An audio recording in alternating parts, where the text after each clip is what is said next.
Joël Alessandra et moi, on a un point commun, c'est l'amour du magnifique continent qui est l'Afrique.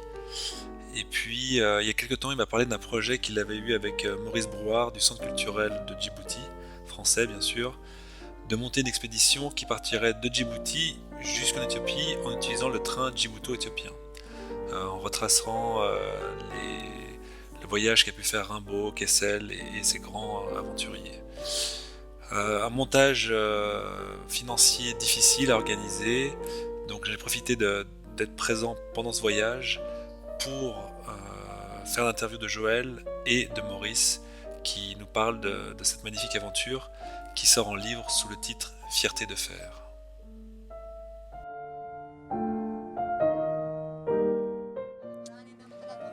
Il y a un concours de circonstances, je suis venu travailler quelques temps, un an et demi à peu près, dans la Corne de l'Afrique où j'étais complètement submergé par des images absolument sublimes, des Africains, etc.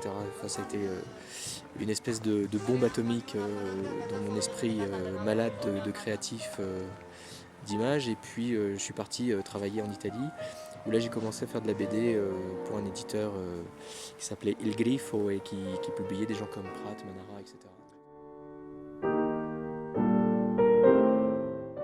Tu m'as envoyé ton premier projet qui m'avait bien intéressé.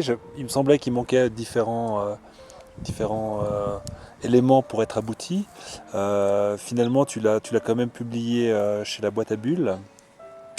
Ensuite, tu m'as renvoyé un deuxième projet qui a été Dikil et au même moment, on lançait le label Discover. Donc, je t'ai proposé de participer à cette aventure. Donc, est-ce que tu peux nous parler de Dikil? Dikil, c'est un petit peu. Alors Dikil, simplement, ça veut dire. C'est le nom d'un village d'Afrique de l'Est. Alors on est toujours dans cette veine africaine.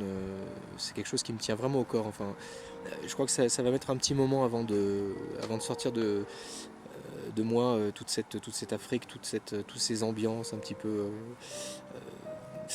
Donc Dikil, c'est une histoire un petit peu. Je dirais pas la suite de Fikri, parce que Fikri c'était le nom de l'album à la boîte à bulles. Fikri qui était une Éthiopienne, encore une fois, donc l'histoire d'une Éthiopienne. Dikil, en revanche, c'est une histoire un petit peu romancée, mais qui fait référence à certains aspects de ma vie personnelle. Donc une partie se passe en Italie, à Rome. C'est l'histoire d'un peintre en fait qui assume pas du tout le fait que sa compagne veuille un enfant. Lui, il n'est pas prêt. Au même moment, il est en train de perdre son père d'un cancer. Et toutes ces histoires là, ça le bouleverse complètement, ça lui ratatine la tête et il assume pas. Donc une fuite en avant complètement désespérée. Et où est-ce qu'il va aller se réfugier? Dans un petit village d'Afrique de l'Est qui s'appelle Dikil. Voilà. Je profite du passage de Maurice Brouard à côté de nous pendant l'interview de Joël pour lui proposer de s'asseoir et qu'il nous raconte aussi comment est monté le projet et surtout comment est née l'idée de cette caravane. Je suis revenu à Djibouti au mois de mai et c'est vrai qu'à l'occasion je sais pas ce qu'on faisait, on était en voiture avec Maurice, on rentrait et puis on passe devant la gare djibouto-éthiopienne à Djibouti et puis on se dit mais Maurice t'as déjà pris le train toi pour aller en Éthiopie? Et il me regarde, il fait bah non, jamais. Et puis Maurice, le magicien des projets impossibles, me dit mais attends, on va le faire ce projet. Qu'est-ce que tu veux comment on organise ça? Je m'occupe de tout. Allez. Et puis c'est vrai que depuis un an, on travaille un petit peu d'arrache-pied, surtout toi d'ailleurs, sur ce projet et qui a finalement vu le jour. Et puis je peux vous dire que c'est une sacrée putain de logistique quand même. Ouais, c'est ça, parce que moi qui ai assisté de loin à tout le travail qu'a fait Maurice, déjà c'est très compliqué de monter un financement parce que ça coûte quand même de l'argent de se déplacer autant de personnes sur cette caravane. Et puis souvent quand c'est des projets un peu fous comme ça, les gens ont toujours un peu peur de soutenir un projet comme celui-ci, non Maurice? Oui, et puis si tu veux, c'est tellement particulier. Enfin, je crois, juste pour ajouter un tout petit quelque chose à ce qu'il a dit, à ce qu'a dit Joël, c'est j'ai parlé d'amitié hier, mais il y a aussi une passion de ce coin du monde, quoi, cette corne de l'Afrique, qui nous unit tous, je crois, là, dans cette caravane. parce que bon, tu parlais maintenant, on revient au montage financier, qui a été difficile, qui a été très compliqué, où des gens sont intéressés, mais se retrouvent S'il vous plaît. très rapidement. Merci, Justine. Alors, Non, c'est non. pas pour Oh. vous. Voilà, donc ça c'est la bière Je vous donnerai djiboutienne. pas de vin, Et tu c'est parles pas- de- c'est pas grave. Donc Non, faut pas non, croire. c'est pas grave. En plus, je m'en veux. Voilà, donc c'est montrer que l'interview est très sérieux, Ouais. hein, parce que on parle tellement sérieusement qu'il du coup il faut mettre de l'eau dans le gosier. Alors c'est pas vraiment de l'eau, c'est de la bière djiboutienne qui s'appelle la Saint-Georges Beer. Voilà, nous pouvons continuer.